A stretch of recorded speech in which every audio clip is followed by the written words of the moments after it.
It was my mum's funeral yesterday, and isn't it horrible when you just see family at weddings and funerals and things like that? It was so lovely to see family, but such a sad occasion.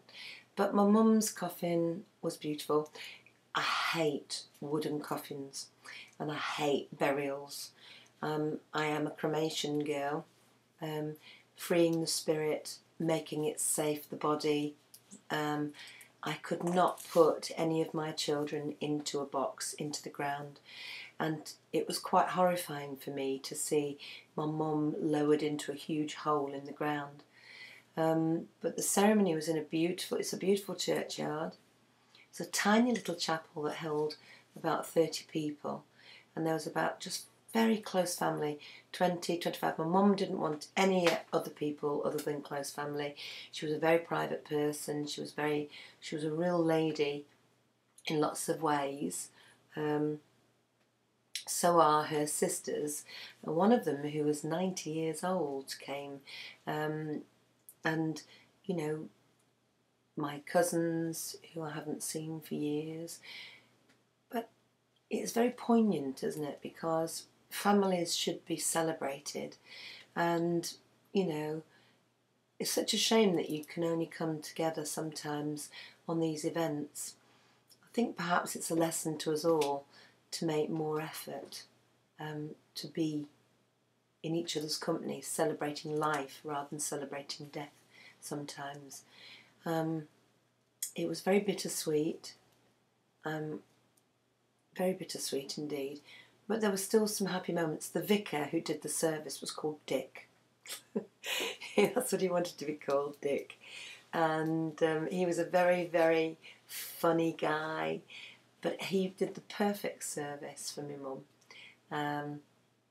Some of the lines were absolutely amazing about forgiving people, and about the eulogy for my mum, where he was talking about things, you know, rightly or wrongly, everybody has faults and wonderful things, but there is a moment, isn't there, where you have to celebrate all the good things that you remember, and you have to forgive all the bad things you remember, and you have to realise that irrespective of how wonderful or how bad somebody is, they teach you lessons in life.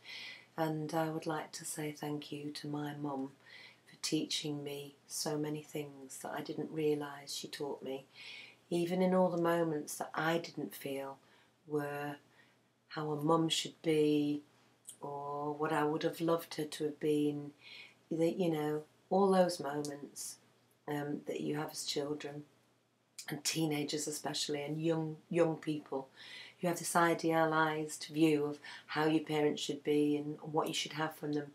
And what you realise is they're carrying their own baggage from their own childhoods, from their own way of being brought up, and sometimes that may not have been perfect. And there was a very, very special moment that my mum and I had a couple of months ago. And talking to my sister yesterday at the meeting to get after the funeral, she said she had a very similar moment with my mum. And I guess we both realised that that was Mum's way of telling us goodbye and making it right before she died. And she did that. And so there are no regrets, and there's no bitterness. And my sister and I both got one of my mum's special rings, and we both wore them yesterday at her funeral.